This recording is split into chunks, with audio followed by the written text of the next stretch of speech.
DSC notification ఇస్తారనే ఆశతో కూటమి సర్కార్ను గెలిపిస్తే తమకు న్యాయం జరగటం లేదంటున్నారు అభ్యర్థులు. కుటుంబాలను వదిలి అవనిగడ్డకొచ్చి అష్టకష్టాలు పడుతున్నామని వాపోతున్నారు.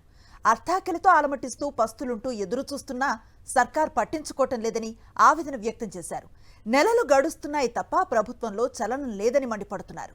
ఎక్కడెక్కడి నుంచో వచ్చి ఇక్కడ అద్దె ఇళ్లలో ఉంటూ అవస్థలు పడుతున్నామని చెప్పారు. ఈ ప్రభుత్వం అయినా మాకు వచ్చినామంటే డిఎస్సి నోటిఫికేషన్ ఇస్తుందని చెప్పి మేము చాలా ఆశపడ్డాం, ఇస్తుందని నమ్మాం. ఇంతవరకు ఓపికగా సహనంగా వెయిట్ చేస్తూనే ఉన్నాం. రేపు మాపు అని చెప్పేసి పోస్ట్ పోన్లు చేస్తూ వస్తున్నారు. ఎక్కడైనా తక్షణమే డిఎస్సి ప్రకటించాలి సార్. ఒకటే మాట, మీ ఎలక్షన్ నోటిఫికేషన్లు కరెక్ట్ టైంకి వస్తున్నాయి, ఎమ్మెల్యేలు అవుతున్నారు, ఎంపీలు అవుతున్నారు, కానీ మా ఉద్యోగ నోటిఫికేషన్లు ఎందుకు సార్ ఇంత లేట్ చేస్తున్నారు?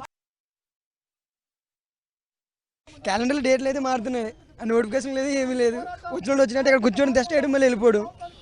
1-2 సంవత్సరాలు పిల్లలు వదిలేసి వచ్చిన వాళ్ళు ఉన్నారు, తల్లిదండ్రులు వదిలేసి వచ్చిన వాళ్ళు ఉన్నారు.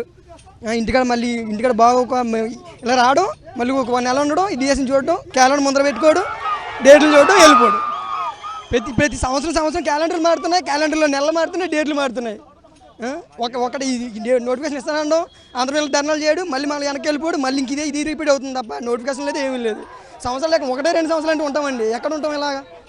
దూరం నుంచి వచ్చాం. ఇక్కడ రెంట్లో ఏంది ఇది మాకు అంతా మెంటలు వచ్చేస్తుంది. ఇలా చేయాల్సిన అవసరం ఏముందండి? చెప్పారు కదా, ఒకటి చెప్పిన తర్వాత దాన్ని నెరవేర్చాలి.